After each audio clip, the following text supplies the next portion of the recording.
ஒரு சம்பு தண்ணி எடுத்துக்கங்க. அத தோசைக்கல்ல ஊத்தி அதுக்குன்னு வழக்கமா ஒரு விளக்கமாறு வச்சிருப்பீங்கல்ல? ஆமாங்க. அத அடிப்பக்கமா திருப்பி சரிங்க.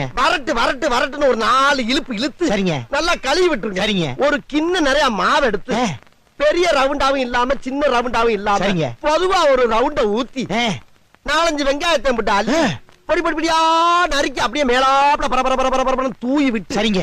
ஒரு நீளமான கேரட் எடுத்து அதையும் பொடி பொடியா நறுக்கி சரிங்க. அப்படியே மேலாப்ல பரபர தூவி விட்டு சரிங்க. ஒரு 16 கரண்டி நெய் எடுத்து சரிங்க. அதுல 6 கரண்டி நெய்ய உள் சைடு அப்படியே லேசா விளாவி விட்டு சரிங்க. 10 கரண்டி நெய்ய தோசைக்கு வெளி சைடு அப்படியே மேலாப்ல விளாவி விட்டு சரிங்க. இட்லி பொடி இருக்கு பாத்தீங்களா, அத அப்படியே அள்ளி மலை சாரல் மாதிரி அதை மேலாப்ல பரபர அப்படியே பேய விட்டு சரிங்க.